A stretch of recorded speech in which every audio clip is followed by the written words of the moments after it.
Hey, it's Richaél, and you're listening to Clumsy Theosis, a production of Catholic Answers. Welcome to the place to transform the world by transforming yourself.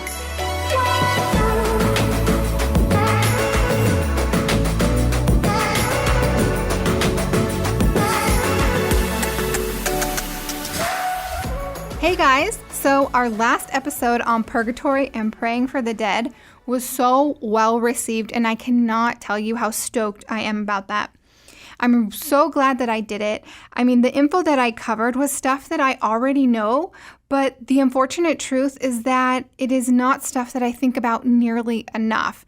And that's really true of a number of things in our faith. Like, let's just be real. But talking about it with you guys has helped me to reorder my priorities and really pay more attention to the souls in purgatory. And I hope that happened for you guys as well. I mean, and with all of our other episodes, if it's stuff that you don't already know, I do hope that it does help you reprioritize your spiritual life and bring these things to the forefront of your mind so that you can practice them and really have an explosive spiritual life, and therefore go out and change the world and impact the world with God's love, because you are so wonderfully interiorly ordered towards God and His glory. All right, so anyways, the episode on purgatory has really made me think this whole last week about sin, because sin is that pesky obstacle standing in the way of our souls as well as the souls of the departed and our full union with the full love of the Trinity. And we don't want that, right? So before you go thinking, oh gosh, this episode is about sin, talk about a Debbie Downer, just remember what Jesus said to the Pharisees when they questioned him about eating with sinners and tax collectors. What did he say? He said, I did not come to call the righteous, but sinners. Ding, ding, ding. That's me right there, and that's you as well. So I think we should all really pay attention to this thing called sin.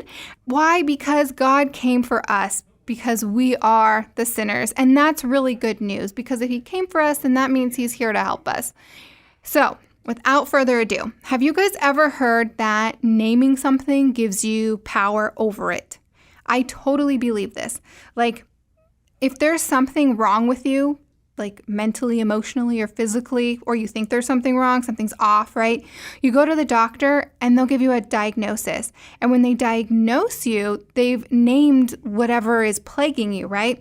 And so now that it's been named, you now have the power to research it, to treat it, and to heal it. And if you still don't believe me that you have power over things that you name, I mean, first we can look at Genesis, but I think that's a topic for another day. And secondly, watch any movie or read any book on exorcism or deliverance, right? And you will notice that once you name that sucker, you, in the name of Jesus, will have power over it. Just saying. And that's what we're going to do today. We're going to name sin. We're going to define it. And we're going to identify the cause of it, and also, dun, dun, dun, dun, the cure of sin. Because we don't have time for that in our lives. So we just need to root it out, right? So the Hebrew word most often translated as sin is the word hata'ah, which means missing the mark, as in an archer who might miss his target when he's shooting an arrow. So hata'ah is an error or a mistake or a case of missing the mark, right? So what is that mark? Jesus tells us, right? And He tells us more than once that we are to be perfect like our Heavenly Father is perfect. And maybe that's not super helpful until we remember that God is perfect what? He's perfect love. And the Beatles got it right when they sang, all you need is love.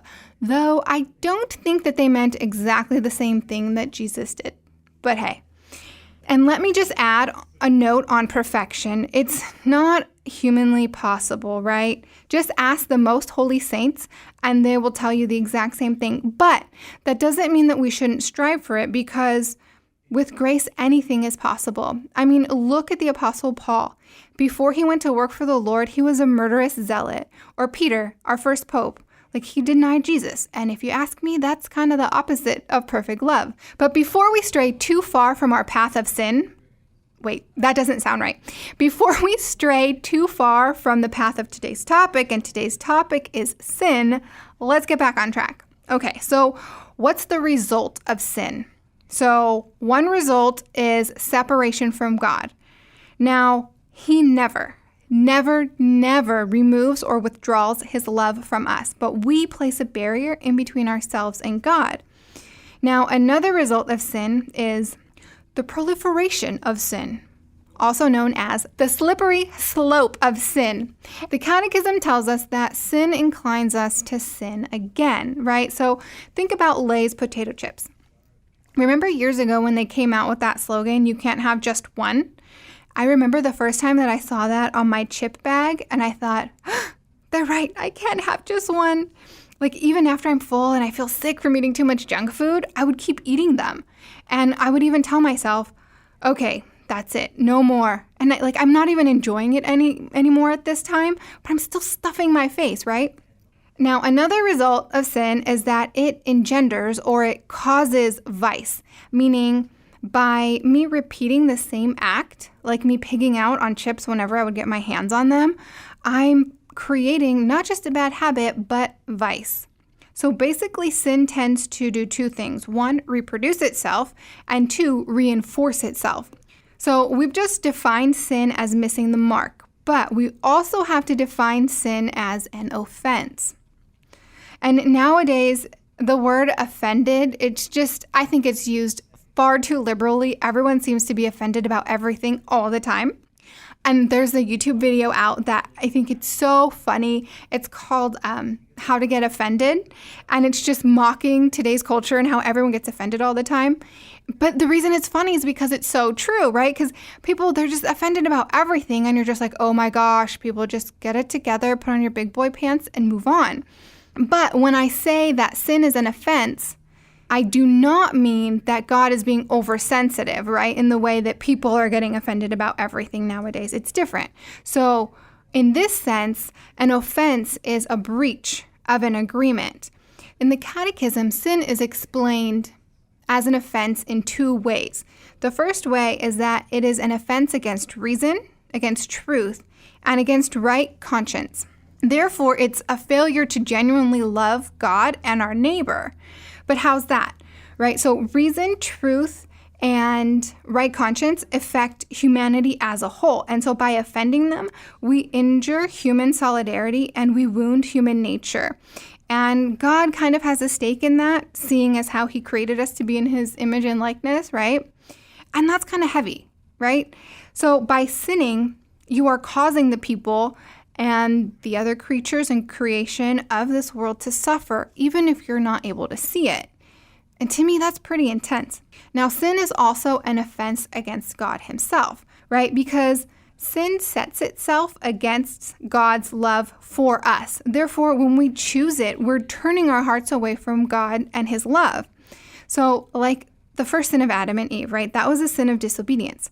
It was a revolt against God. Now, the human will in this instance, it wants to make itself a God. Now, when we sin, we don't think that we're revolting against God. And this is how I used to be for a really long time before I made Jesus the center of my life. I would think, oh, I'm a good person and I mean well and no one is getting hurt, yada, yada, yada. Or even worse, I would reason like this. I would say, yeah, I know that they say that this is wrong, but I don't see it. I don't agree with them. And I think, the times have changed since the church decided that this was wrong, and the world just kind of doesn't work that way anymore. So God, he'll probably see that this really isn't a sin. This really isn't wrong once he hears my point of view, right? OMG.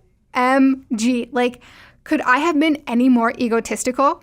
You see what I just explained there? That was me making myself a God, right? Because God is the one who knows and determines what is good and what is evil. And by me saying that I know better, that I decide what's good and what's evil, that's me trying to make myself God. Now, this revolt that tries to make oneself a God is not to be confused with theosis, because theosis is the lifelong process of becoming God-like. So it's being perfected to become like a mirror image of God himself, but to never take God's place ever, but to try to imitate him. So I know we took a while to define sin, but that was not by accident. I think a lot of times when we think about sin, we're a little too simplistic And what I mean is that maybe we'll just think about the 10 Commandments, or we'll think of sin in categories of like mortal and venial. And when we do that, we kind of will tend to disregard the venial sins, and we'll think, oh, well, I haven't committed any mortal sins, so I'm in the clear.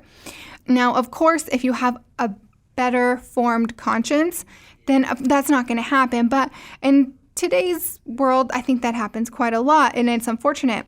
And so me explaining these definitions, I did that on purpose because it's instrumental for us to understand sin before we tackle what's going to come next. And that's going to be identifying the cause of sin and therefore the cure of sin. And the Lord would not leave us without a cure. And let me tell you, the cure for sin is a beautiful one. And we'll cover both of those in next week's episode. I know. I don't mean to leave you guys hanging, but I think this is a good thing. For this next week, we can all let our understanding of sin really sink in. We can ponder it, and we can do this in a practical way by doing a daily examination of conscience. This is something that we should do every day for the rest of our lives. I think it helps. Obviously, it helps us to be more holy. It'll also help us when it comes time to do our confession, however often you do it, at least once a month, maybe every 2 weeks or every week, whatever. But you will have had these fresh in your mind, and so it's easier for you to recall them and therefore seek forgiveness and the grace that comes with the sacrament of reconciliation.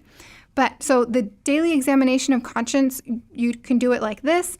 Basically, you center yourself for prayer, you become aware of God's presence, and then you review your day, with thanksgiving, thanking Him for all the blessings of the day. But then you think about the moments where you failed to hit the mark, like when you could have loved and you didn't, or when you just could have loved better.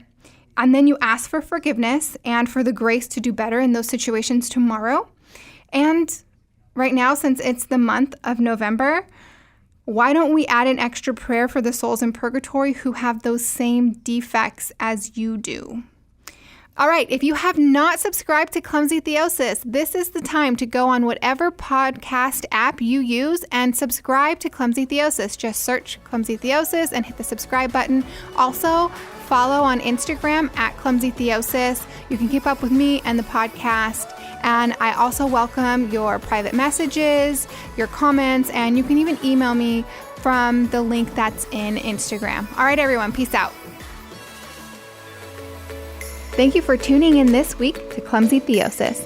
Each week, we explore a topic within the Catholic faith to aid listeners like yourself, as well as yours truly, in the advancement and deepening of the spiritual life and the personal ownership of our relationship with the big guy upstairs and his church.